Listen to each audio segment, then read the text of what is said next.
Good evening. Hope you can all hear me. So let's proceed with the meeting. Firstly, please may I ask you to remain standing whilst I invite my chaplain, Reverend Canon Lindesgaard, to come forward to say a few words. And can I invite those who wish to withdraw from the auditorium during prayers to do so now from the rear.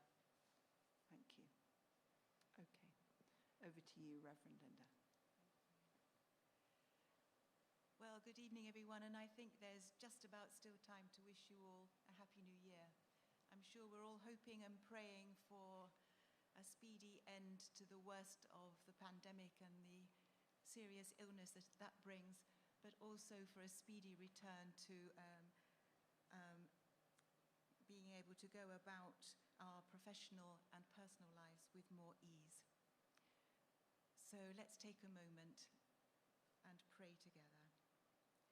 Almighty God, we thank you that you have given Elizabeth, our Queen, a heart to serve her people and have kept her devoted in this service throughout her long reign.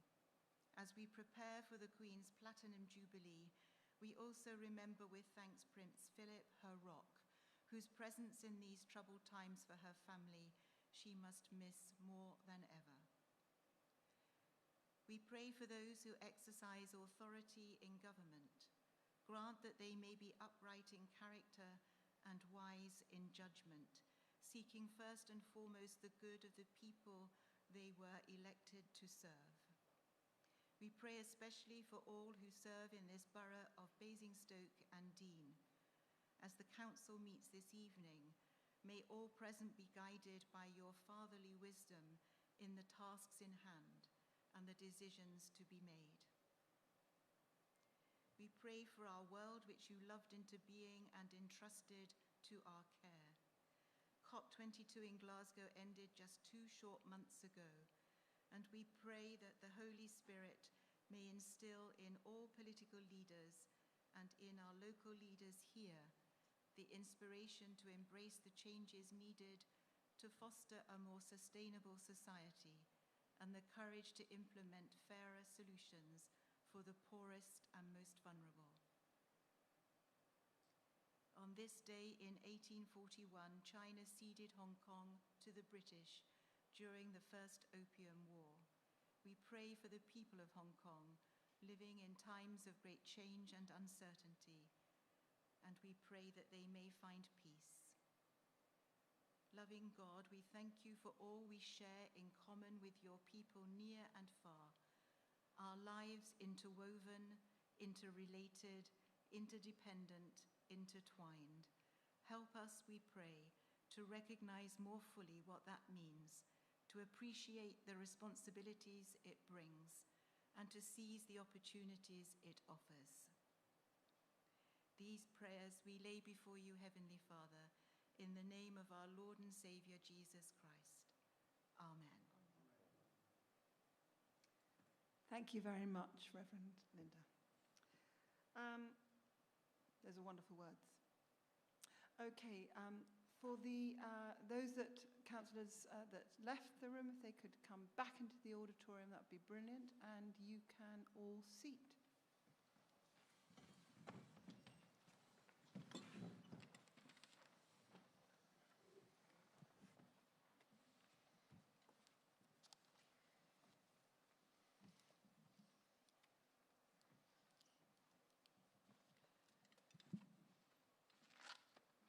So, I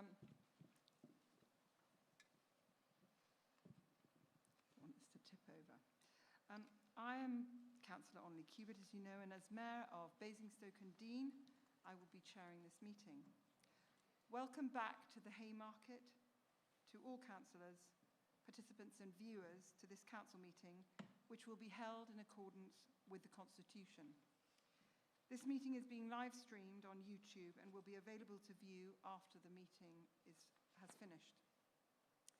The points of procedure for tonight are as follows. Councillors who wish to speak should raise their hand, and I will invite you to stand. Please remain standing until the roaming mic has been brought to you. Please state your name, if not already announced, and speak. you do not need to wear your mask when speaking. Once you have finished speaking, please sit down. If an issue seems to be broadly supported, then I may call for hands to be raised if there is dissent on a subject. If hands are raised, then we will count the dissent. And if no hands are raised, then I will take it that we are agreed. If there is dissent and we need to go to a vote, then the vote will be taken by roll call. Fiona will take the roll call, and as we are in the Haymarket, we will call names in order of the seating in order to enable the roaming mic to work as efficiently as possible. I will invite Fiona to call the names in the order of their seating. When your name is called, please say for, against, or abstain, and then pass the mic on. Can councillors please make sure that their mobiles are switched to silent along with any other devices that could interfere with this meeting? And in the event that this meeting becomes lengthy, I shall call for standing orders to be suspended at 9:30, and we shall decide to proceed from there. So, we shall now proceed with the agenda, and the first item being the apologies for absence. Councillor Rattigan, do you have any absences you wish to declare? Thank you, Madam Mayor. I'd like to confirm the absence of Councillors Dillow, Court and Compton-Burnett, and the lateness of Councillor Eaches. Thank you. Thank you. Councillor McCormick.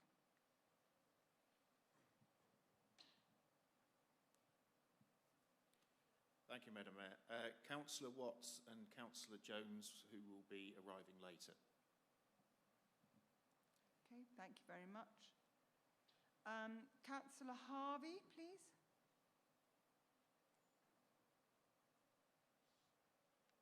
Thank you, Madam Mayor. Unfortunately, because of COVID, Councillor Tilbury and Councillor Maitland-Follett Maitland.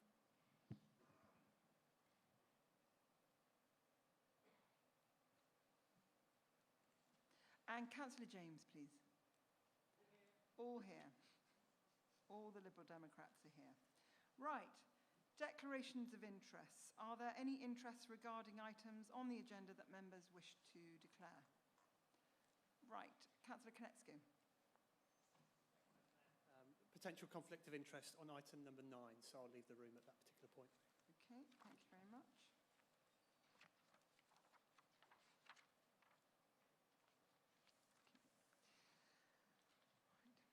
Okay, so we now come to the minutes of the meeting held on the 14th of October. These are on pages 9 to 37. If everyone is happy, I will move that they are correct record and sign them. Is everyone agreed? Great. Then we move on to agenda number 4. In accordance with our constitution, in part 4, clause 1.2, and in accordance with the method of choosing the mayor and associated matters protocol, members are advised that Councillor Paul Miller is invited to stand for election as mayor at the next annual meeting of council for the next municipal year. This is in order that the mayor-elect may have notice of his election. Members are asked to show their support. Do I have all of your support? Excellent. Number 2. The person next in seniority is elected deputy mayor at the annual meeting, and members are asked to note that Councillor David Leeks is the next senior member who has indicated his willingness to take up the role. Are all of the members agreed? Agreed. Excellent. Thank you. Right, announcements. I've got a couple. Firstly, it's great to be back at the Haymarket. Yet again, we can't thank Matthew Cleaver and his outstanding team for letting us be here once more. We last met as members on the 14th of October in our chamber, and a great deal has happened since then. Thomas Warton, Poet Laureate from 1785 to 1790, was born in Chute House in Basingstoke in 1728. He wrote a beautiful sonnet about the River Loddon, and his sonnet inspired me to launch a poetry competition entitled A Celebration of the River Loddon in November last year, which was sent out to children from 5 to 16 and was done in order to coincide with COP26 summit in Glasgow. The competition was a huge success, and we had 145 entries. The quality of the poetry was outstanding.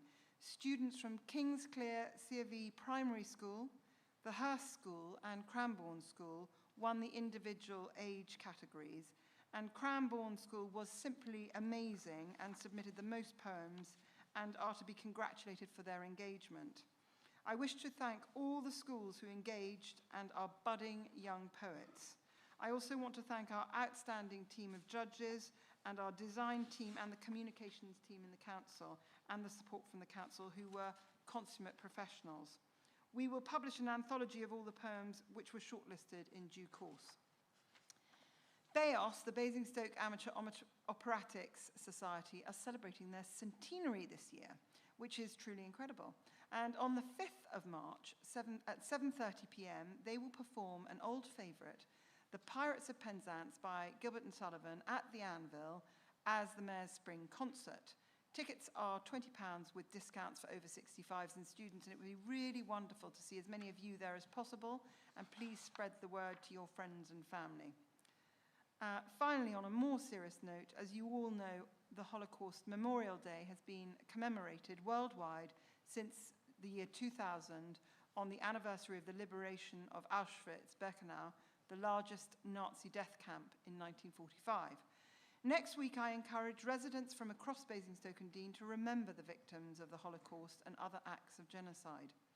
I will lead Remembrance for Holocaust Memorial Day at a service to mark the Memorial Day, which will take place at 10 a.m. at the War Memorial next to the civic offices on Thursday, the 27th of January, to remember those who suffered and died in the genocides and those still living who lost family, friends, and loved ones. We will be joined by the pupils from Costello School, who will present some of their poems and reflections at this ceremony, and their artwork will also be displayed on banners around the base of the War Memorial. Basingstoke and Deane's Borough Council's Chief Executive will join me and lay a wreath on behalf of the borough, and a bugler will mark the observance of 2 minutes silence. The theme of this year's Holocaust Memorial Day is One Day, and people are encouraged to interpret the theme in their own way, with suggestions and information available on the Holocaust Memorial Day website. You are all invited to join me and the borough on the 27th of January, when we pause to remember the victims of the Holocaust and the more recent genocides which followed in Cambodia, Rwanda, Bosnia, and Darfur. By doing so, we honour those who lost their lives and those who survived the atrocities of the past. We also light the darkness, learn more about the past, and take action to create a safer future. Many thanks. So that concludes my words. I understand the leader would now like to say a few words and has an announcement to make. Leader. Thank you once again, Madam Mayor.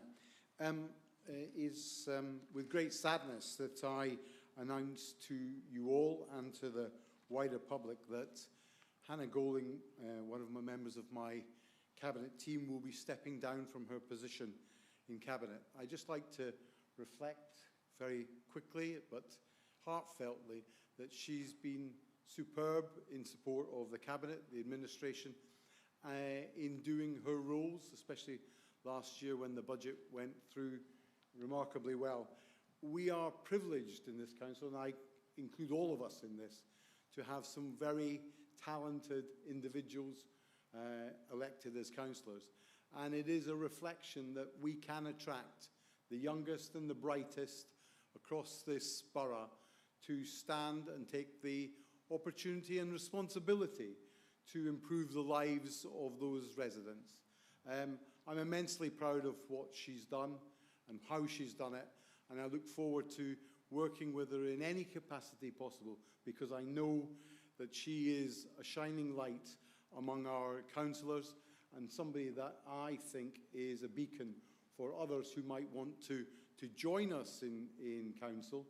And that obviously means that female influence that tempers many of the things that I do will be lost to me in Cabinet, but I hope will not be a loss to us as a council. So thank you, and I hope that we have an opportunity to have a drink together soon. Take care. Thank you, Leader. Right. Chief Executive has no announcement, so we move on to agenda item number 6. And there are no questions from the members of public.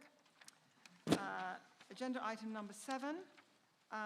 There is one petition to receive tonight, and it was a petition which was supposed to be presented by Mr. Basham regarding bridges at Chapel Hill and Vine Road. Unfortunately, Mr. Basham is unable to attend, but I understand Councillor Paul Harvey will submit the petition, and would you like to say some words?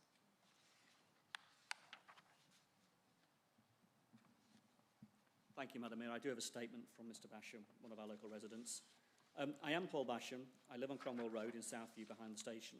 I'm sorry that I cannot be there in person tonight to present this petition, but unfortunately I'm at home watching the webcast recovering from a COVID-19 infection. So Councillor Harvey has kindly agreed to read these words on my behalf. This petition concerns the 2 railway bridges in Norden, one on Vine Road and the one other on Chapel Hill. Together they form the main access routes into the town centre from the northwest side of Basingstoke. They're heavily used by cars and buses, but also by pedestrians and cyclists, making their way to the shops, the restaurants, the cinema and GP surgeries in our town centre.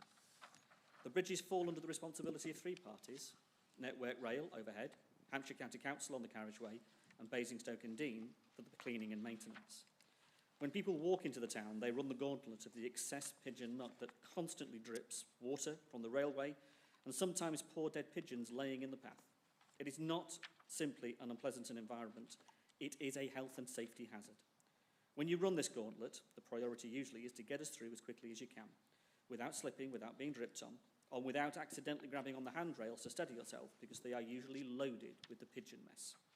It is grim, and people prefer to take detours through the station underpass, but that is not really possible if you have a bike, or a pushchair, or a wheelchair, or if you live on the Chapelgate estate.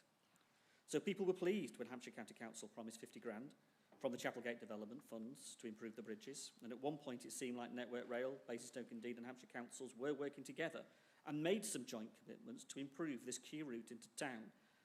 Residents watched with something come to nothing with Hampshire County Council because they reneged on their promise, and now the money that was promised seems to have mysteriously disappeared.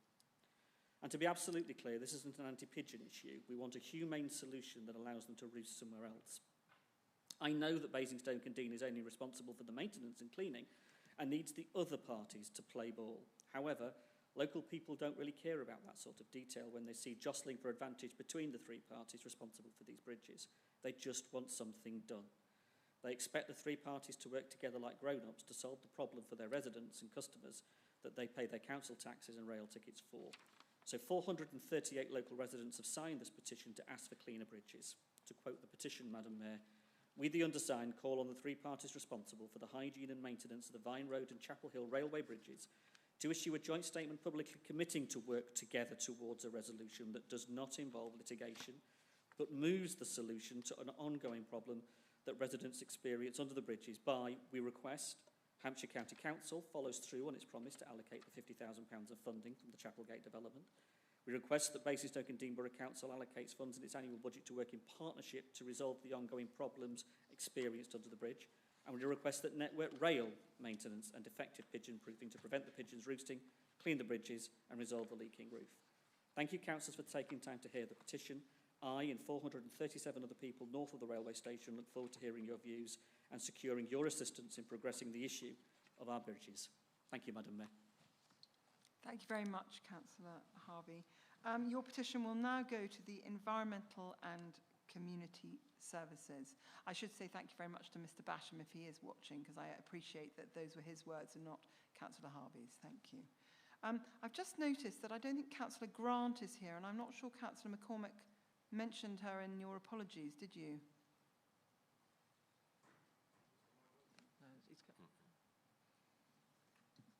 Yes, that's right. Most remiss of me. Councillor Grant is shielding, so she's not able to make in-person council meetings at the moment. Okay, thank you. Just making sure that we've got that clarified on the details. Fabulous. Thank you, Councillor McCormick. Right. We move on to agenda number 8, which is resignations and appointments.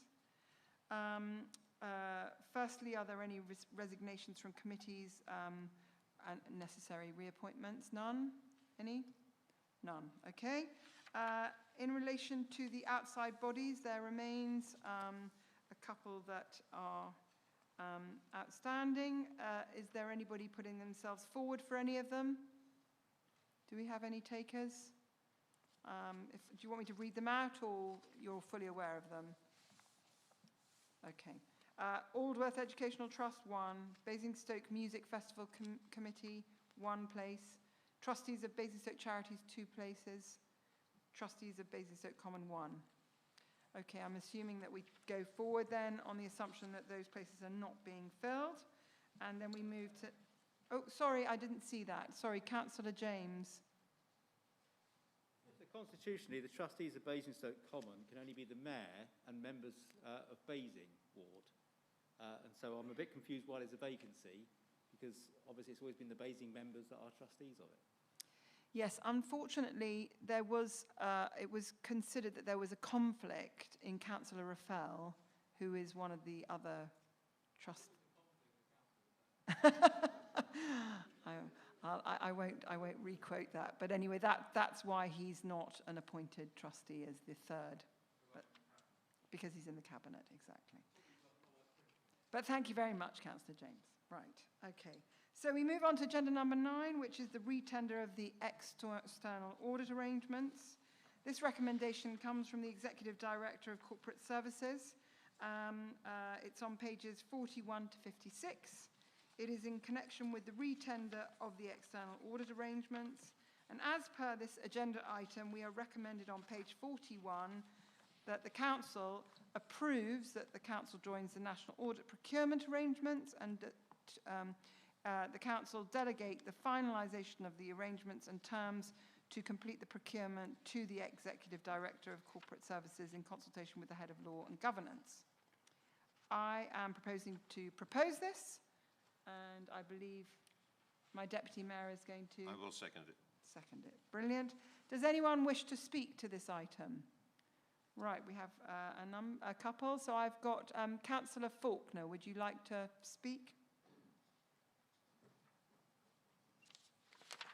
You have 5 minutes, Councillor Faulkner. Thank you, Madam Mayor. Thank you. Yeah, I chair the Audit and Accounts Committee, which has recommended the acceptance of this proposal. Now, we've been on the national scheme for 4 years, and prior to that, we had to go it alone because it didn't exist. Now, the annual fee for our audit has been approximately £45,000, and that compares to 5 years ago when it was £92,000. Now, in addition to the financial savings, we have saved considerable time and effort in the procurement process and in the ongoing contract management. The national scheme is able to manage the 9 firms which are qualified to do the auditing of local authorities. In the last year, because of the changes to regulatory requirements and the pandemic, our auditors estimated that we should pay something like £45,000 in extra fees, but the national negotiations halved that estimate. At the Audit and Accounts meeting, the last one, Councillor Tilbury very helpfully noted that when he became a councillor some 20 years ago, the annual fee was £120,000, which at today's prices is more like £200,000. So this scheme has been greatly beneficial to this council. So I recommend approval, and also that, and stress the fact that we recommend that the Section 151 officer be delegated to handle the ongoing arrangements for the contract retender. Thank you very much, Councillor Faulkner. And I believe there was another hand that went up, or is that the sum total? Okay, so are we all agreed? Excellent, we move on. Agenda number 10. Now, this is a recommendation from the Cabinet meeting held on the 7th of December 2021. Members, this agenda item is on pages 57 to 78. And as per the agenda item, Council is being requested on page 58 to 4 recommendations. I'm not going to bother reading them out. I am going to assume you've all read the notes, and I understand Councillor John Isett will propose this recommendation. Councillor Isett, you have 5 minutes. Madam Mayor. Yes, so this report updates Council on our capital expenditure to the end of Q2. Expenditure amounts to £31,230,000. This is lower than forecast to that point in the year by some £4.821 million. The difference is accounted for by savings that have been found and some slippage as detailed in the report. Much of the explanation for the delays is because of the impact of the pandemic, including supply chain shortages of materials and the availability of contractor or consultancy support. Officers are, of course, working hard to deliver capital projects over the remainder of this financial year, where it remains feasible and appropriate. Cabinet, via this report, requests Council to approve an increase in the Local Infrastructure Fund of £378,000 in 21-22 and £379,000 in 22-23 to meet the cost of the finally approved grants under this scheme. Council is also asked to approve a reduction of £1.917 million for the 5G Living Lab scheme at Basingview, following the provision direct of this element of the funding by the appointed private sector partner, Cellnex, which is a very positive development for this exciting technological project for Basingstoke businesses. In addition, Council is invited to approve an increase in the capital budget for the Smarter Ways of Working project of £297,000, reflecting a balancing reduction in revenue expenditure. Finally, Council approval is sought tonight for the increase of £4.559 million in the capital programme connected with the successful regeneration of the former ITT site at Viables, with the building of a new industrial unit to be owned by the Council. This is a technical amendment offset by an equivalent payment by the developer. Thank you. Thank you very much, Councillor Isett. I understand that Councillor Rattigan wants to second this. Do you want to wait, or would you like to second it now? I'm happy to second it now and wait if I should return to speak. Thank you.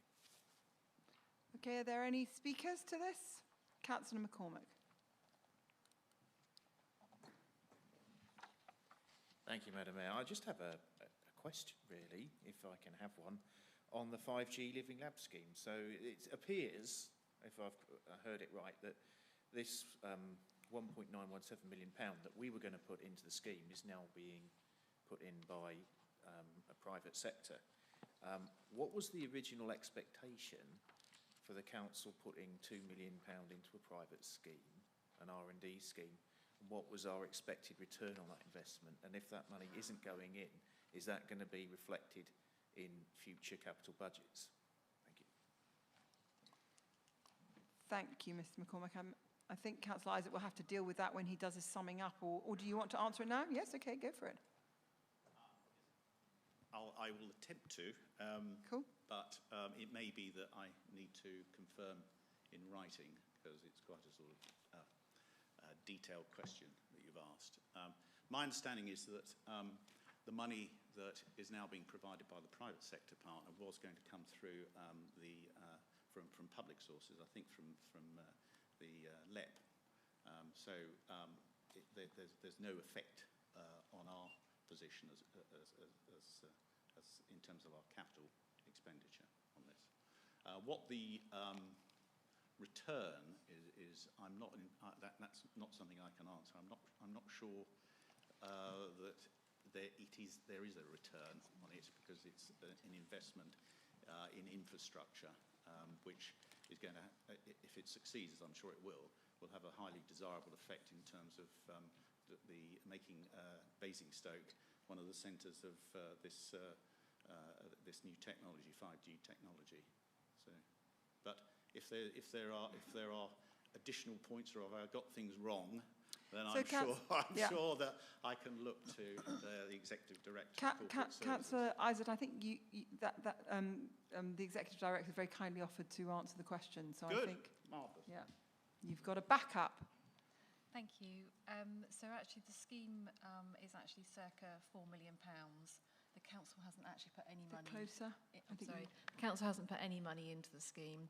Effectively, it was a contribution from the LEP, which was being match funded by private sector funding. When the scheme was originally set up, we assumed that the whole of the funding would be come into the council and then pay back out again to the successful supplier of the 5G Living Lab. Once we went through the tendering process, actually we only had to funnel effectively the money from the LEP. So we are just the accountable body. We're not actually contributing to the scheme ourselves, other than to assist with the actual procurement exercise. Thank you very much, Sue. Are there any other questions in regard to this paper? Councillor Woolwich. Thank you, Madam Mayor. I'd like an explanation on what's happening with numbers 2 and 3 Viables cottages. Those cottages have been empty for years and years now. It might be me not being an accountant, but I don't fully understand this report. So could you just explain what's happening with them? Because my understanding was from a previous housing, or was it a scrutiny meeting, that they were going to be completed by the end of this year, but they seem to be still in the programme. So an update on that would be really helpful. Thank you. Okay, thank you. Maybe that could be wrapped up in your summing up, Councillor Isaac. Councillor Robinson, would you like to say something? Thank you, Madam Mayor. I'm very happy to provide a detailed answer, but in summary, the works were delayed due to a number of factors associated with COVID-19.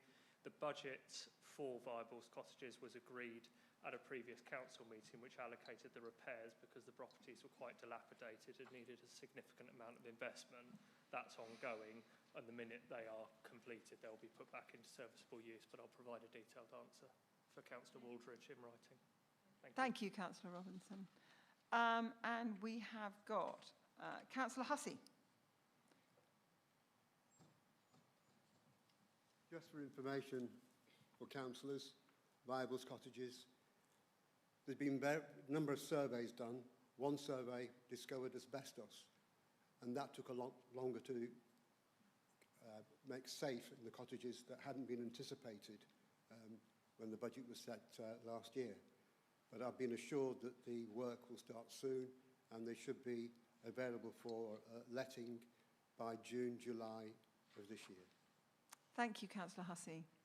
Do we have anybody else who wishes to contribute to this debate? No. Would the leader like to add his piece, or is he content with what's been raised? And Thank you, Madam Mayor. I'm just in support of my Cabinet Member for Finance and Major Projects. I think this indicates how strong the finances are of this borough. It is an exceptional piece of work by everyone in the council to allocate such huge amounts to our capital expenditure, and I support both Councillor Isaac and the finance team in delivering this report. Thank you. excellent, thank you. And Councillor Isaac, would you have anything else to add, or do you wish us to go to the vote? No, I think we've had some good questions, and that's sufficient as far as I'm concerned this evening, mate. Thank you very much. Oh, Councillor Harvey. Sorry, Sorry, Councillor sorry? Harvey. Sorry, Councillor. The lighting's terrible. I'm really sorry, Councillor Harvey. I do apologise. On page 68, we have a reference to developer contributions and replacement and refurbishment of community facilities of some £200,000 that have slipped. Not for now, but a written answer in regard to how we are maintaining the position on our Section 106 and not losing money we've been given. Obviously, the impact of COVID is referenced there, but that's a significant sum of money that developers have given for very specific things, and we don't want to lose that. So any support or offering of an explanation of how we may retain the resource for community use would be appropriate, I think. Thank you, Councillor Harvey. Is there anybody else I missed? Councillor Isaac, do you wish to respond to that? Yeah, Councillor Harvey asked a good question, and I can assure him, because we've looked at this question of Section 106 in detail quite recently at Cabinet with senior officers, and there is no risk of money being lost. So yes, it will be allocated, it will be spent. Thank you very much. Right, so are we all agreed? Agreed. which brings us on to agenda item 11. And this is a report of the Executive Director of Corporate Services regarding the council tax. Members, this agenda item is on pages 79 to 86. It is in connection with the council tax discretionary discounts and the council tax support scheme for 2022-2023. As per this agenda item, we are required on page 79 as the council to approve the following. The council tax support scheme, which is unchanged for 2022-2023. The care leavers council tax discounts, which is unchanged for 22-23. That the council tax discretionary discounts are maintained at the 21-22 levels for 22-23. And that the long-term empty property premiums are maintained at the 21-22 levels for 22-23. I shall propose this, and I'm hoping that the Deputy will second it. I will second it, Madam Mayor. Thank you very much, Councillor Miller. And does anyone wish to speak to this item? Councillor McCormick, you have 5 minutes. Thank you, Madam Mayor. I'll take less than that. Just to express that I'm really pleased that we are continuing with this scheme. It is a discretionary scheme for this borough. Our residents out there are facing a really tough year with rising fuel prices and cost of living, so they need every little bit of help that they can get. And I would ask that when we review this going forward, that we may have to put aside more money as more residents become in greater need. It's not looking like it's going to be a very good year financially for a great many of our residents who may be £2,000 a year worse off on average. Thank you. Thank you, Councillor McCormick. Now, I know that the Executive Director said she's very happy to field questions on this subject. Does anybody else wish to ask any further questions? I can't see anybody, so are we agreed? Agreed. Excellent, thank you very much. Number 12 is the calendar of meetings for 22-23. This is the agenda item on page 88, and it is in connection with the calendar of meetings. And as per this agenda item, we are required on page 88 as the council to firstly agree that the council meeting scheduled for the 17th of February be moved to the 28th of February 2022. Are you agreed? Thank you very much. And secondly, to approve, actually probably shouldn't have said that, I had to propose it first. We'll scrap that and I'll go back to that in a minute. To approve the calendar of meetings for the 22-23 municipal year. So I shall propose this and the Deputy Mayor will... I will second. Thank you very much. I'm assuming nobody wishes to speak to this item. Councillor McCormick would like to speak to this item. Just to state that the getting towards the end of the municipal year in 2023, we appear to have a meeting of a committee that's after the date of calling an election and the PERDA period. And I know that I probably speak for all councillors here that at that point in time, we would much rather be on the doorstep speaking to residents than we would be locked away having a meeting. If there is any possibility that we could change it, I'd be most grateful. Okay, well, I think we can take that on board. Are you referring to development control? Any of them? Okay. Well, your comments are noted, and I assume that the Cabinet and the Executive will look into it. Normally, I understand DC always happens in PERDA. Yeah. I think I'm correct in saying. And the only other one is audit and accounts. What would you like me to say? You would usually have DC during exactly. So what I've said, yeah. So as I said, DC is normally throughout, but if there are others that the Executive want to reconsider, but we're assuming, is everybody agreed on this calendar? Right. Thank you very much. Right, we come to the motions, and as per the Constitution, paragraph 14, 35 minutes in total for each motion. Maximum 5 minutes for the proposer and the seconder, and a maximum of 20 minutes in total to debate, and a maximum of 5 minutes in summing up. So we start with the first motion, number 13 of the agenda item, and it's regarding the contact centre service level agreement. And Councillor Bowes, I understand, will propose this. You now have 5 minutes to speak to this motion. Councillor Hussey, what would you like to say, sorry? Oh, afterwards. Okay. Thank you. Thank you, Madam Mayor. I won't waste your time reading out the motion you all have in front of you, but I would like to add a reminder that the newer target of answering calls in 300 seconds is 10 times the length of the target stated in the Customer Charter. Also, putting the length of time in seconds may make it sound like it's not that long, but 300 seconds is 5 minutes, which is quite a long time to be waiting for someone to answer a phone.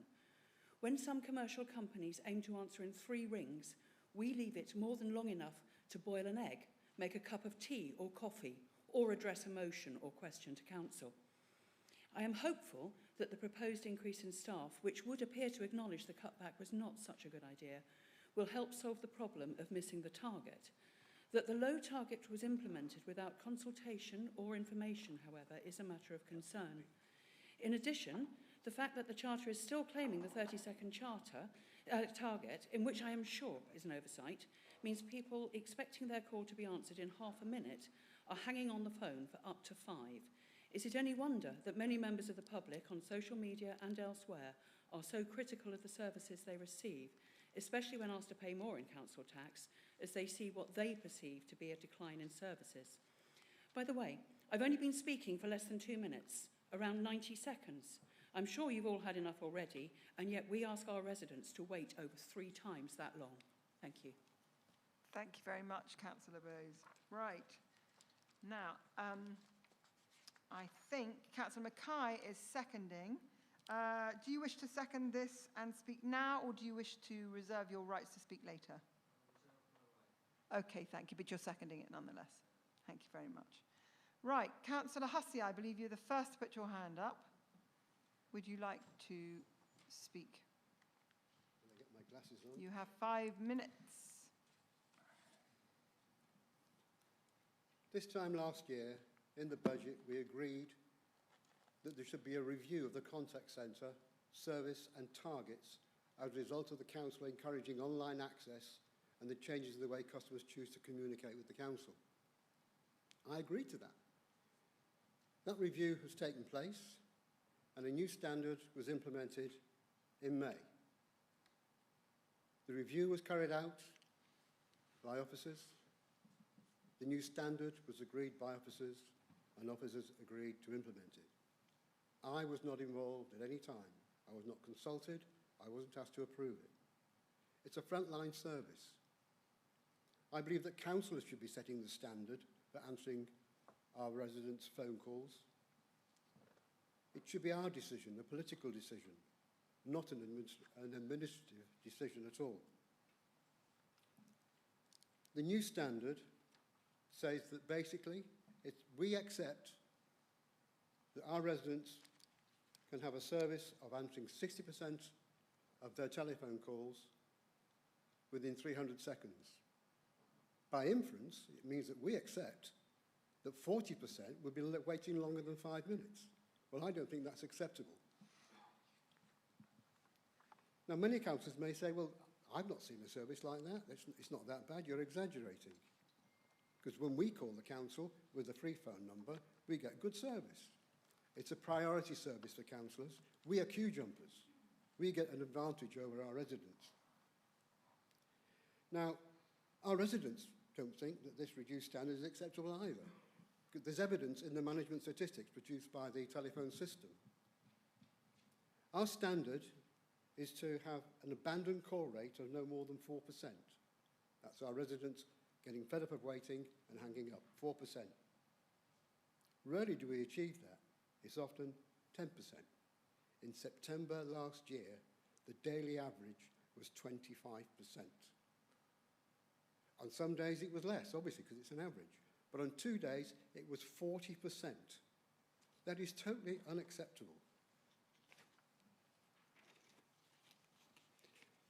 By you, Madam Mayor, I would like the Chief Executive to make sure that all councillors receive monthly performance statistics for the contact centre. I'm not asking for anything special, just the standard statistics that the management get now. If we could have those every month, that would help, so we can keep our eye on the ball. The revised standard was introduced over 6 months ago. Now it is time for a post-implementation review.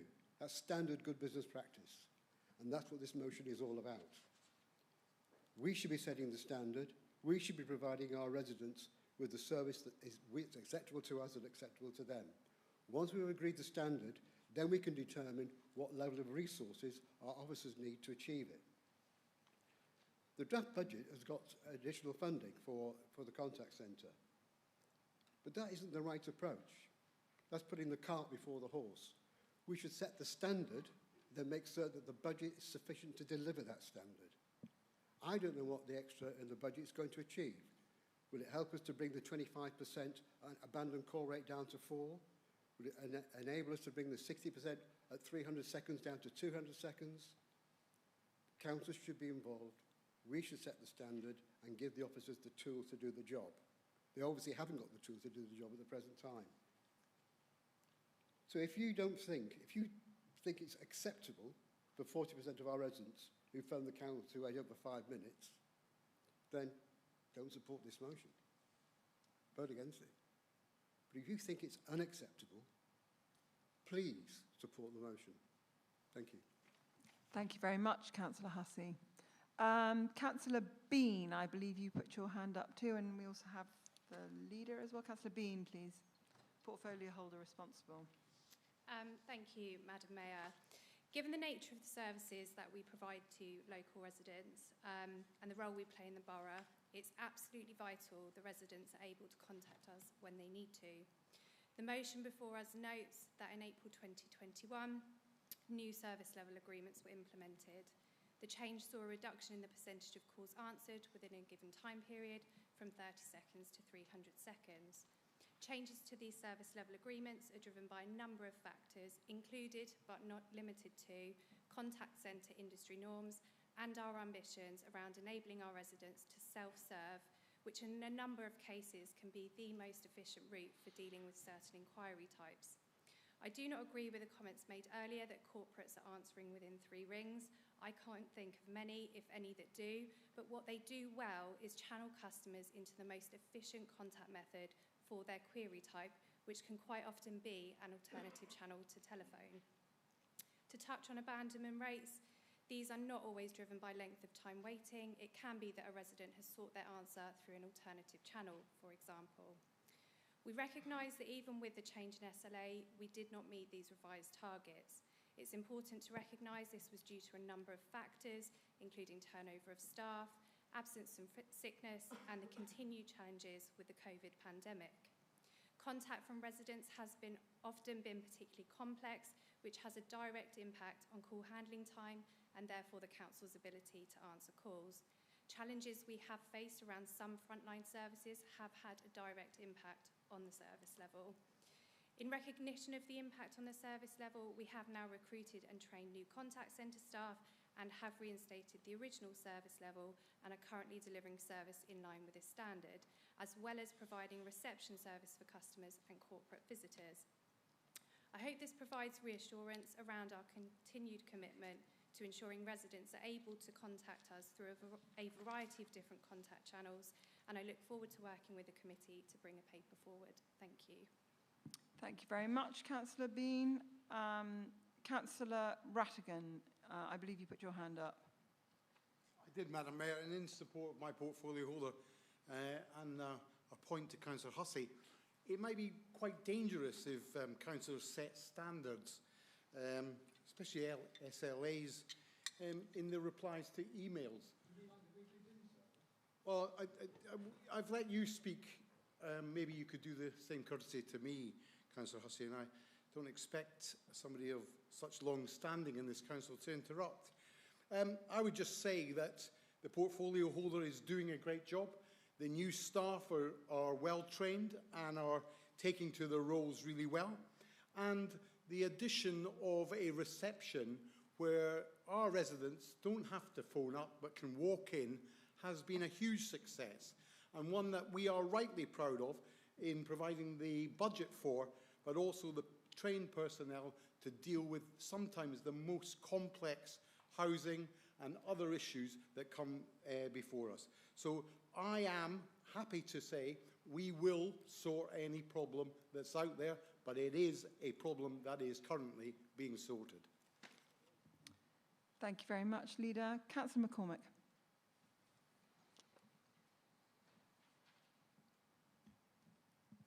Thank you, Madam Mayor. I'll be supporting this motion because I think it sends a message to our residents that we are not happy about declining service standards.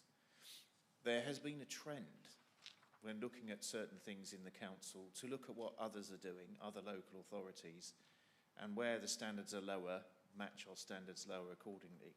The public do not like that because they're not seeing a reduction in their council tax for a reduction in service. So I wouldn't like to think that as a council we would want to aspire to be like some of the more notorious private companies, like, dare I say, Virgin Media, or some of the utility services where you can be waiting 20 minutes. I don't think that's what we're about. And I'd also like to think that in looking at the services provided by a call centre, we ought to look at the services underlying those that the residents are phoning up about, because our residents have an expectation that we keep the streets clean, that we clear up fly tipping, and there's plenty of evidence that our residents are unhappy about that, hence they're using the call centre. Thank you. Thank you very much, Councillor McCormick. I believe Councillor Raffel is next, and then Councillor Harvey. Madam Mayor, just in case it's got caught in the rhetoric, I support this motion, and I think a lot of other people do too. The fact is that it's important that we show accountability and transparency with performance. And where it's thought that standards have slipped, even if they've been remedied, it's very important that that is looked into in an open and transparent manner. And it's very easy when you've got a large majority to swap this off. This is not the political issue of the year. This is just basic performance. And it would seem to me that something such as this ought to be looked at publicly once every 4 years, so that we can just check that performance is where we want it to be, even if it is better than we expected when we do look at it. Because if we don't publicly check our performance, standards will slip. It's inevitable. So I support this motion, and I'm sure that all the good things that the portfolio holder has said will be shown to be true, and the council will provide an even better service than it's already doing. Thank you very much, Councillor Raffel. And then I have Councillor Harvey, followed by Councillor James. Thank you, Madam Mayor. I want to build on where Councillor Raffel has just left off and say that I want to thank the contact centre staff for the amazing job that they actually do, because they're often the gatekeepers to many of the services that our residents at times feel very frustrated with. And I shall use 3 words: green waste collection, as just one example of where our residents are extremely frustrated at the moment. Reception being open as a walk-in is key, but it's not only that, it's this ability to have access being easy and direct and not convoluted, and not a system you have to fight through, but something that achieves the aim of the call in the first place, which is to resolve the issue that residents have in hand. And so anything that results in transparency and openness, as has just been said, I think is fair and reasoned, and reviewing the standards should not be seen as a negative thing. It should be embraced as good performance management, and it should be a simple process, either annually or however it is described to be over a period of time that's appropriate. A 6-month review on the basis of a news policy is perfectly reasoned. And so any rejection of that simply flies in the face of good common sense. Let's do the review again, let's look at where we are, let's assess if it works and celebrate the success, and let us address the issues that are raised as a result of the review. It isn't more complicated than that. It's just good performance management that any council should be involved with, and members should be involved in that from an accountability and transparency perspective. It's our responsibility to support our officers with good performance management. Thank you very much, Councillor Harvey. I think I've got Councillor James and then Councillor Donohoe, and then I think we're done in terms of the 20 minutes. Councillor James. Thank you, Madam Mayor. I rise to speak in terms of the standard, and it was mentioned that there are alternatives and better ways. Can I just remind members that the homeless man with 2 minutes credit on his phone and 6% battery life can't wait 5 minutes, and he can't go online either. And during the pandemic, when the reception was closed, the phone was all he had.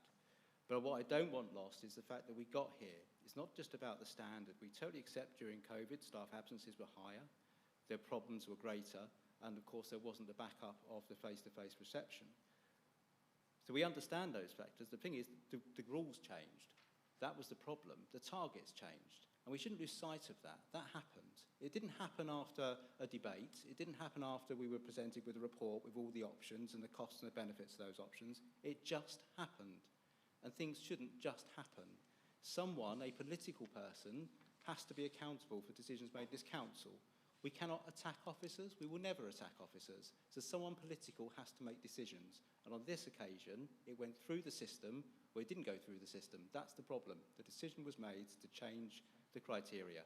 And I don't want sight lost of that. As we look to improve the service, and it's right that we do, let's not lose sight of the fact that we got to where we are because something went wrong, and we need to fix that as well. Thank you. Thank you very much, Councillor James. Councillor Donohoe. I think the most eloquent thing I could do would be to stand here for 5 minutes pretending to wait for my phone to be answered. It would drive you mad, wouldn't it? I'm not going to do that. I'm simply going to point out that a target is just a target, and a target can be missed. And when you miss the target, you can come back and say, we missed the target because. But targets should be ambitious. Every good line manager knows that. And 5 minutes is not an ambitious target. It's a defeatist target. So I strongly support this motion, and I hope everybody else will. Thank you. Thank you very much. Right, Councillor Mackay, would you like to use your right as seconder to speak?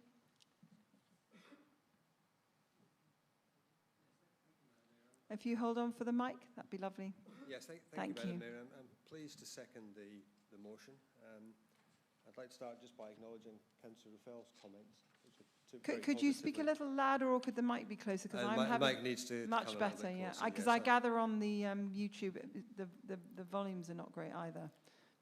People are finding it difficult to hear. So I'm going to second the motion, and for a second time thank Councillor Raffel for his contribution. And I hope that other councillors will support this motion. And if you are undecided, or you think you're going to vote against it, I ask you just to imagine for a moment that you make a phone call and you hear a recorded message that says your call is important to us before being put in the queue. Be honest, doesn't the heart sink? Do you ask yourself, how long am I going to have to wait?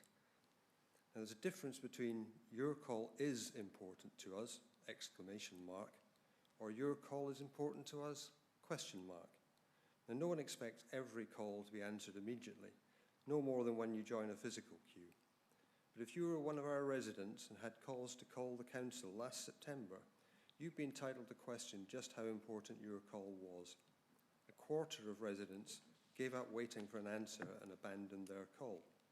Our residents deserve better, and I'm sure that we all want to give them better. We've been reminded that the customer charter, which is still on our website, says that we aim to answer your call within 30 seconds. And we've heard that the service level agreement has gone from 70% of calls within 30 seconds, abandoned call rate no greater than 4%. We now have this lower standard. And I'm reminded that at a previous council, we knew there was going to be a review of the service level agreement. We agreed to that, but I don't believe that we agreed to a reduction in standard to 60% of calls within 5 minutes. So since April 2021, we haven't even delivered at that lower standard, as has been said earlier. And there are plans to increase staffing levels, so the fact of the problem, I believe, is not disputed. If we care about our residents, we must support the motion that asks for a review of the process that allowed service levels to be reduced without councillor agreement, and to ensure that the proposed staffing increases will provide at least the service still stated in our customer charter. Please let our residents know their call is important to us by supporting the motion. Thank you. Thank you very much, Councillor Mackay. Councillor Bowes, would you like to sum up? Thank you, Madam No, I would just like to add my thanks to the call centre staff who, whenever I have had cause to call them as a member of the public, have always been extraordinarily helpful. So thank you to them. Thanks. Okay, thank you very much for that. Right, I'm going to ask everybody if they could raise their hands if they dissent to this motion. Is that the way to do it? Does anyone want to put up their hands if they don't agree with this motion? Does that mean that everybody's agreed and we're all supportive of it? Agreed. Agreed. They're unanimous support. There you go. Next motion. Okay. This one is agenda item number 14, and it's reference maintaining amenities and green spaces. The proposer is Councillor Vokes. The seconder is Councillor Ganesh. Councillor Vokes, if you'd like to propose this motion, you have 5 minutes to do so. If you could speak loudly, that'd be great, as I gather people can't hear us very well. Thank you very much, Madam Mayor. The motion I'm proposing this evening deals with an issue which I'm sure every councillor here is familiar with, which is holding developers to account for the proper maintenance and timely movement to adoption of infrastructure, community amenities and green spaces on housing developments. We all have examples where residents have had to endure poor standards of facilities and long delays in adoption, creating anxiety, distress, and often many wasted hours trying to find a remedy. The experience which has led to my proposal this evening is probably typical of many. Sherfield Park is a large development adjacent to Chinham Village. It has nearly 1,000 houses, which were built in phases, with the first foundation laid in 2003 and the last building completed in 2016. 6 years later, today, there still remains a number of areas and facilities which are not adopted. Of particular frustration is a path through Petty's Copse, which connects the middle of Sherfield Park with Chinham Village. It is a lovely short route through trees and is popular with dog walkers, children going to school, people catching the number 7 bus into Chinham Centre or further afield, or walking to the Chinham pharmacy, dentists and doctor's surgery. It's a path which is always busy. The path was built early in the development with a permeable surface as it went through a copse. The surface deteriorated over the years, and by 2016 it was breaking up. The parish council understandably wanted to have this popular path repaired. After talking to many different people, it transpired that most of the path belonged to the developer, Crowdace, with a small part the responsibility of the borough, where it connects to Chinham. Of course, the developer has no incentive to repair the path until it is ready to offer this area for adoption by the borough. So while everybody talks to each other about how awful the path is, now just a series of muddy puddles, and that something should, indeed must, be done about it, nothing actually happens. The years go by, the path gets worse and worse, residents get more and more frustrated, and of course, as their councillors, we feel powerless to do anything to help. It isn't only new developments where this problem occurs. Since being elected as a Chinham councillor last year, I have also come across a piece of land near Remembrance Gardens in Chinham. Residents have been trying to find out who is responsible for its maintenance for years. When I looked into it, a developer had gone out of business. It got a bit complicated, and the land had not been adopted. Hopefully now it will be. However, these residents have had trees and large shrubs growing out of control for 5 years or more, damaging their property and growing unchecked over garden fences without being able to do anything about it. There are many examples I've been involved in over the years, ranging from balancing ponds and ditches to streetlights. It was, however, the Petty's Copse path which tipped me over the edge of frustration into proposing this motion. Our residents and future residents deserve better. We need to support our borough officers with the means to be able to ensure developers create the required infrastructure and amenities at the right time for residents, that they are then maintained to an agreed standard, and developers are required to move to adoption in a timely manner. It is also imperative, as this motion sets out, that officers have recourse to remedies and sanctions if developers don't comply, rather than just negotiation without any real power, as it happens to be at the moment. I therefore propose the motion to the Council as written in the order papers. Thank you, Madam Mayor. Thank you very much, Councillor Vokes. Councillor Ganesh, you are seconding. Do you wish to reserve your right to speak later on, or do you wish to speak now? May I reserve the right to speak later? Of course. Thank you very much. Right. I have Councillor Bound, who's put his hand up, and I now have a number of others. Okay, thank you very much. Thank you, Madam Mayor. I just want to keep this really brief. As a councillor and as a new resident, I still consider myself relatively new, who moved into a new development. I just want to articulate the quantum of this problem. There are many things that we talk about that affect small numbers of people. This is thousands of people who live in our borough that goes on for decades, not just years, decades. And developers promise us as local ward councillors the world when they turn up. And do you know what? They need to deliver on those promises to us as local members, and deliver to our residents, which are very often their customers, who have spent hundreds of thousands of pounds and then have been let down by the very same people that those residents have put their trust in. Thank you, Madam Mayor. Thank you very much, Councillor Bound. I think I've got Councillor Tustain now, please.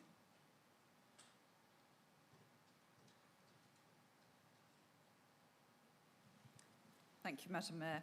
First of all, I'd like to express thanks to the proposer and seconder for adding in the amendment to include the infrastructure and the timeliness phase, because I think that's actually quite critical in this situation. So as residents, we're all obliged to pay council tax. Now, this money is used to provide services for us all, including maintaining our infrastructure and environment. And if you live on an unadopted development, the council are not responsible for maintaining the area, as it's still the developer's responsibility. Now, there are some developers who will also charge residents for the maintenance of the area. So residents then end up paying twice for the same service. Now, that's clearly unfair.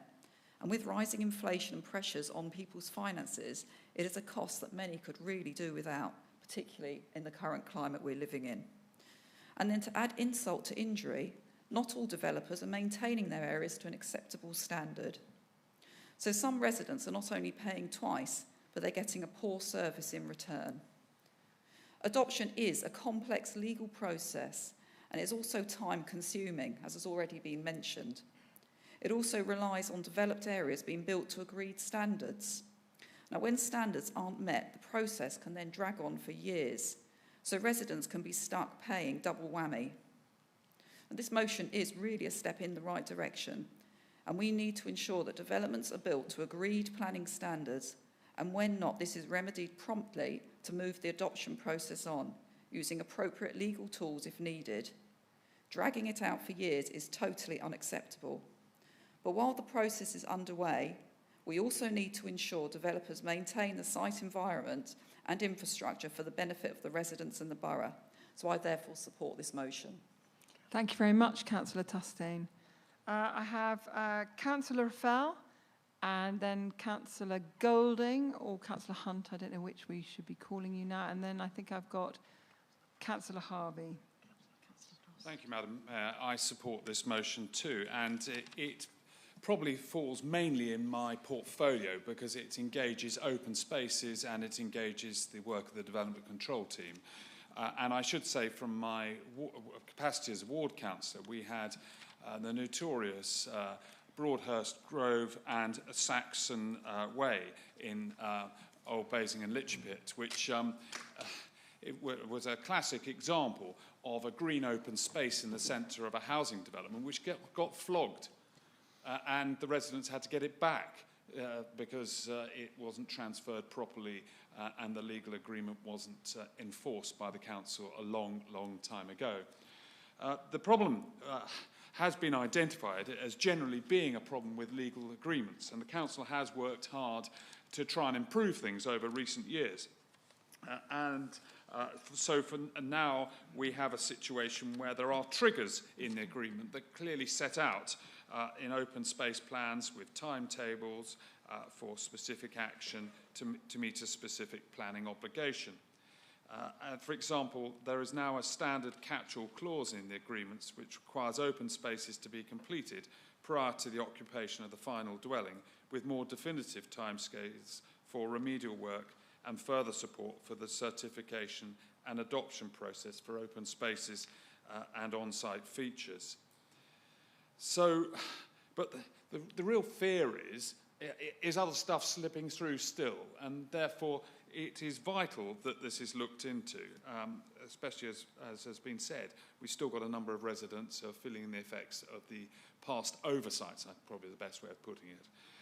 And therefore, what I have been assured will happen is that the officers are recommending to me that a working group of specialist officers is formed to develop and agree the appropriate actions, and I support that, of course, with timescales and involving the relevant parish councils and certainly at certain stages developers as well to create the appropriate agreements.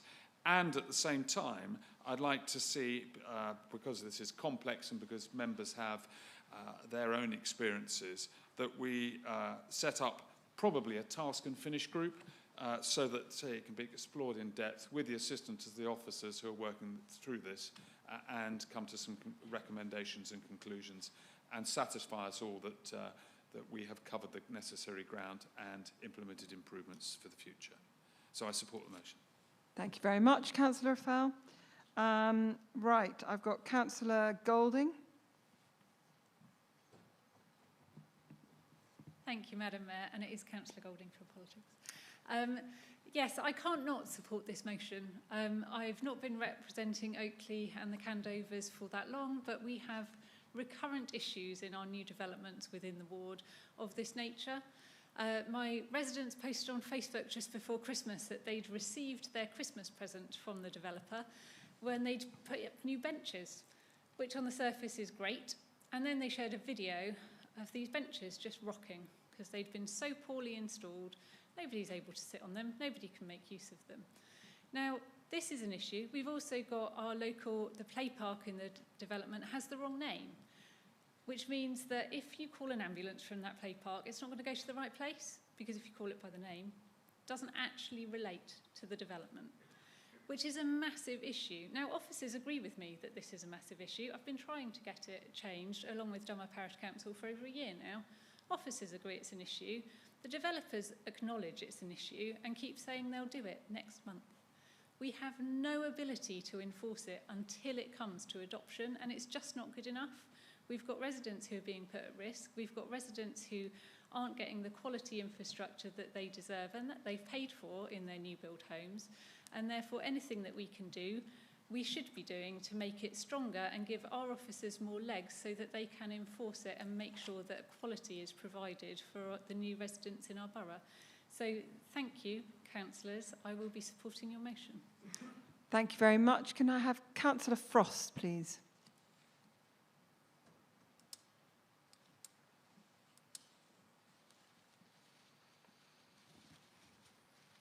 Thank you, Madam Mayor. I apologise for my voice, but it's getting stronger. So after listening to the debate, I think that every councillor in this room, can understand the sheer frustration that that Councillor Vaux and others that have contributed to the debate feel. I welcome the motion, and if the motion is passed, which I will support, I look forward to receiving the paper at EPH. Thank you. Thank you very much. And Councillor Harvey. This is one of those motions that comes from our experience, but it's over many years. I mean, when you sit on DC and you get an application, and you sit there with the expectation of what we're going to get as councillors from the developers selling us their vision. You then get the development take place, and it's a battle royal while the development is taking place 9 times out of 10 to get the developer to do the things in the order you want them to do them in. And 9 times out of 10, the community things don't come first, they come last. You then have that interregnum where they are waiting for us to come along as the council to either agree we can adopt it because it meets the standards, or they are told they need to go back and rework in order to meet the standards that we want them to. And the residents lose out because the developers don't always come back quickly, and we aren't always able to follow it up as quickly as we don't necessarily want to. So the fallout from this particular motion, I think, also raises an issue for ourselves in terms of capacity, as Councillor Raffel quite rightly points out, the ability to pick the issues up and run with them in a timely manner that will achieve the result that our residents want.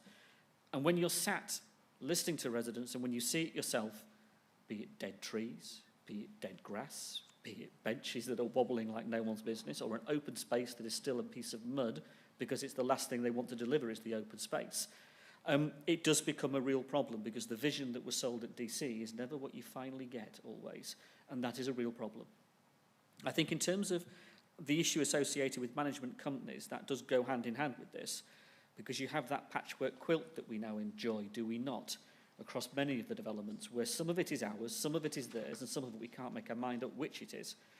And the Task and Finish panel that did sit, actually, cross-party and non, that did an awful lot of work on this a few years ago, did actually come out with some pretty good recommendations and pretty good approach to this. It was a really important piece of work that was done. And it would be useful to revisit that to see how far that has come along and whether indeed the Task and Finish panel and the work that's now being suggested can pick up from that piece of work to take it forward. And all I would just ask again, we said about performance management, if developers can't hear the message of us speaking with one voice tonight, particularly with everything else that's going on, they are tone deaf. And I really, really hope that this motion carries through some action. It's good words, wholly support it, but we need to see the delivery on the other end of it, and we will be arguing for that throughout, I'm sure, alongside everybody else. Thank you very much, Councillor Harvey. Councillor Jones.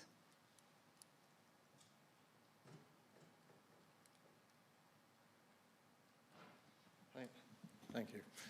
Well, I will be supporting this. The reason I got up was a number of years ago, I raised the issue about people who are paying double whammy council tax. We had long meetings. It's never really been resolved as far as I can see. And when you go through our estates, even the stuff we own, we're not that good at looking after it. And it's not the guys at work that are working there doing it. We're just not putting enough money into it. We seem to be shying away from looking after where people live. You know, you go into town in the summer, nice flowers, come up on South Ham, Buckskin, my old ward. You know, you look at it, it's overgrown, everything. It's not just the council, though. It's these private enterprise type people making money, double money, because basically some little company somewhere, they're getting the money to get the contract. So it's about time we started putting our foot down and really put the issue forward and say it's not acceptable in Basingstoke and Dean. Thank you. Thank you very much, Councillor Jones, and I believe Councillor McCormick.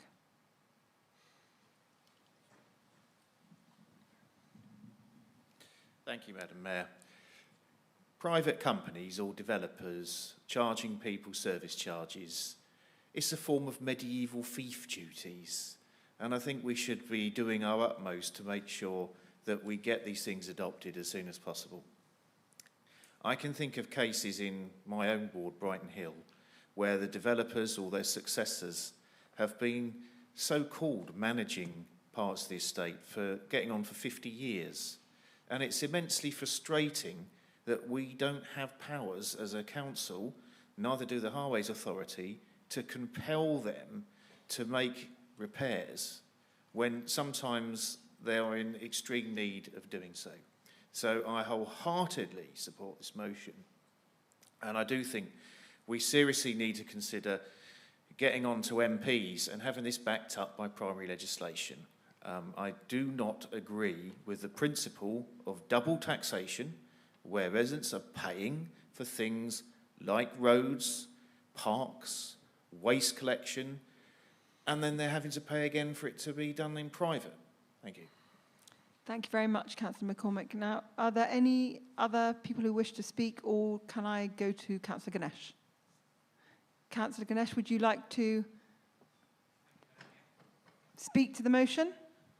Thank you, Madam Mayor. I would like to second the motion and speak in favour of the motion. Thank you so much for all the support from around the chamber, which is great to see, because I represent a ward where 2/3 of the residents live in either currently being built or recently built houses. And I moved into one of those houses. This is the very reason that I got into or stood to become a councillor, because the issues that we've been facing within the development since I moved, where we have had to deal with the developer or their management agent, but still not get to where we want. We have been having issues that have been going on for years and still not been solved. The only excuse they come up with, it's not adopted yet. But why is not adopted yet? Because our borough council officers are not equipped with the right tools or the power, real power, to make them maintain in the right standard while it's being maintained by developer, or bring to a standard that's acceptable and adopted as soon as possible. So this is very important issue, not just in my ward, but all around the borough, by listening to some of the colleagues, and hope this will be taken to EPH, and we should be able to come up with some sort of solution where we might be able to give enough support to borough council officers, where they should be able to work with the developer and make sure it's maintained to the high standard while it's being maintained by the developer, and adapted in a timely manner, so it's no longer an issue for residents. Thank you. Brilliant. Thank you very much, Councillor Ganesh. Councillor Vokes, would you like to sum up?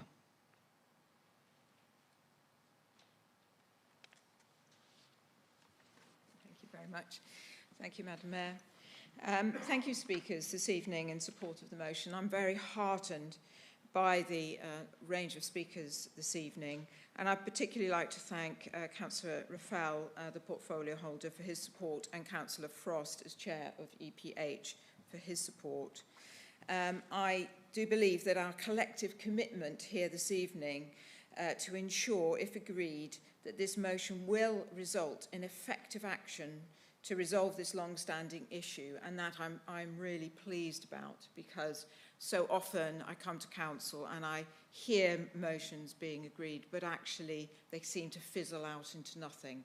But I think by having the support across the chamber this evening, I think things will happen, and that is greatly encouraging. Thank you. Thank you very much, Councillor Vokes.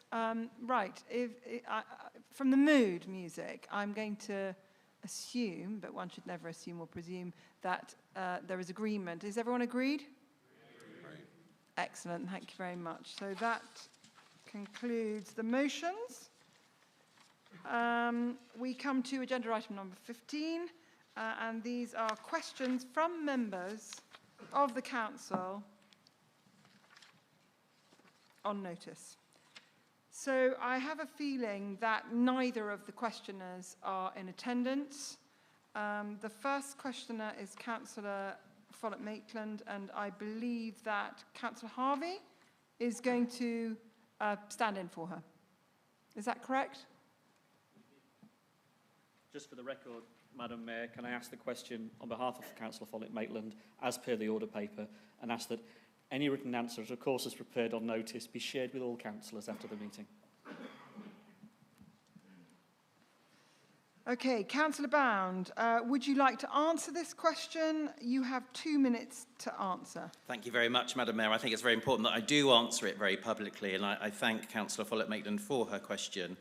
Following the continued and overwhelming support from all members of this council for both our climate and our ecological emergency declarations, preparations for the first draft of our local plan policies are currently underway. I think everybody in this room knows that.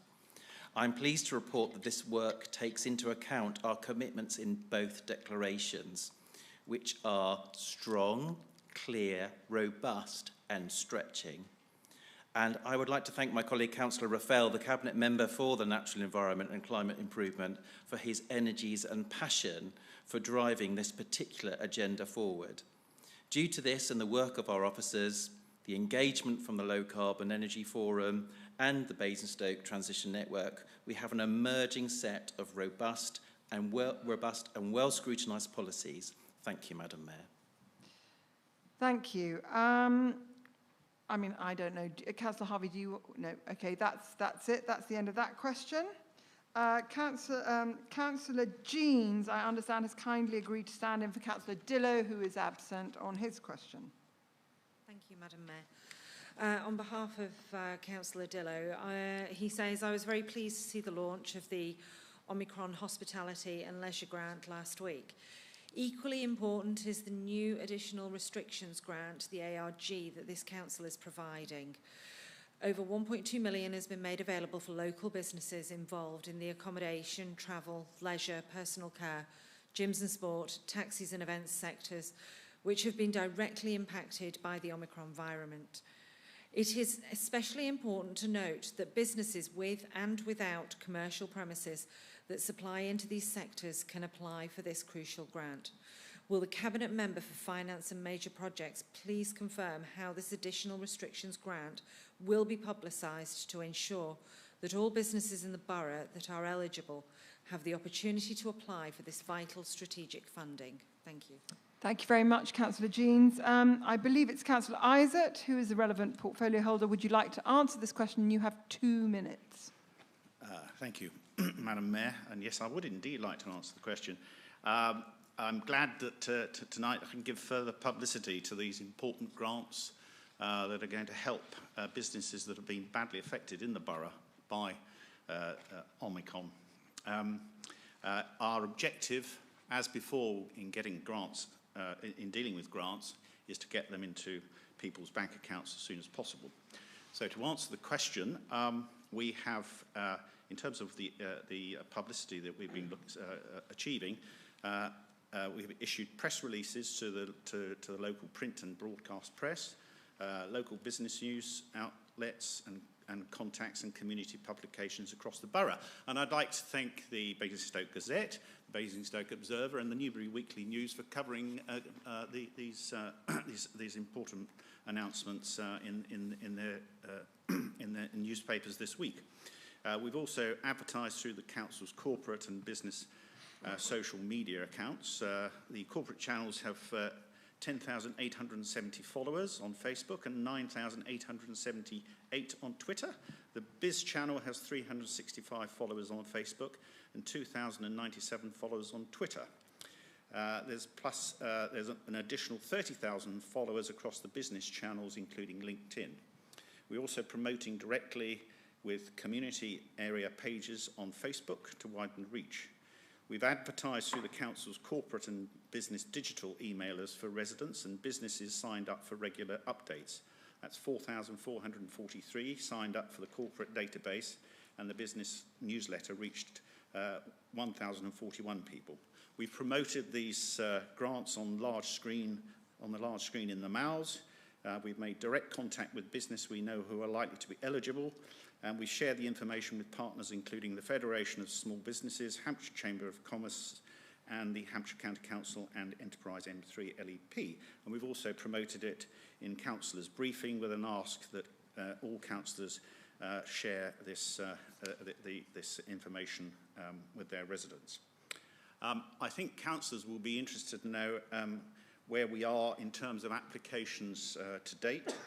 So hot off the press, in relation to the Omicron grant, we've had 136 applications, and they total £500,000 in monetary terms. And in regard to the ARG grant, we've had 214 applications, and that totals £1.13 million. Thank you very much, Councillor Isaac. Right, we move on to Councillor Jeans. You don't have a supplementary, do you? You do. Thank you. May I just ask, once the application is made, when these businesses can expect to be receiving funds? Right. Councillor Isaac? Theoretically, you've only got 1 minute. And in fact, theoretically, you've got none because you overspent your tariff I'm last sure, time. Madam Mayor, that the councillors would be interested to hear. Well, that's what I'm kind of thinking since it's so important to our residents. I'm glad we agree. I think to answer the question, it depends on the complexity, but all applications have to go through NFI screening as part of fraud assurance requirements. If all details match, it will take no more than 2 weeks once they've approved, and they will be paid very quickly in a matter of days once they're approved. Okay, thank you very much, Councillor Isaac. Right, we move on to questions to the chairs of cabinets and/or committee. 3 minutes in total for the answer, supplementary question and supplementary answer. And there are minutes for 16 meetings listed. Are there any questions relating thereto? Anybody got any questions on any of the minutes? As far as I can see from here, I can't see anybody with any questions. So I am assuming that those are all agreed. Agreed, excellent. We have no reason to exclude the press and public as we have no confidential or exempt items for discussion. So that, fellow members, concludes the business for this evening, and I declare this meeting of the Council is over. May I thank you all for being brilliant and for enabling us to get through this agenda at record speed. Thank you to our officers, and thank you to all the wonderful staff at the Haymarket for being so welcoming. May I wish you all a safe journey home. Good night and God bless. Thank you. Ladies and gentlemen, please be upstanding for the worship for the Mayor.